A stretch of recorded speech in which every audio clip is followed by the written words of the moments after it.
дар як пурсиши пажӯҳишгоҳи илмию таҳқиқотии Бонки Миллии Тоҷикистон 62% ва ё аз ҳар 10 нафари пурсидашуда 6 нафар гуфтанд ки зиндагии хонаводаашонро аз ҳисоби маблағҳои ирсолкардаи наздикони муҳоҷирашон аз Русия таъмин мекунад. таҳқиқоти мазкур дар миёни беш аз 2000 сокини Тоҷикистон анҷом шудааст. дар шароите ки мушкили бекорӣ домангири бисёр сокинони Тоҷикистон аст, кору даромади беш аз 1 миллион шаҳрвандон дар Русия манбаи аслии даромади хонаводаҳояшон дар ватан боқӣ мемонад.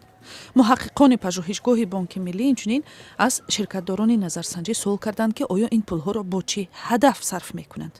маълум шудааст ки ҳар нафари панҷуму шашум маблағҳои наздиконашонро барои харид ва ё сохтмони манзил сарф мекарданд.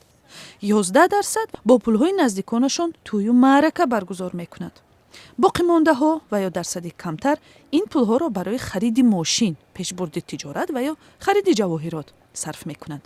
мақомот мегӯянд ки Русия мисли пешин макони калидии муҳоҷирати кории шаҳрвандони Тоҷикистон боқӣ мемонад ва аз ин кишвар ҳаҷми бештари интиқолҳои пулӣ сурат мегирифтааст.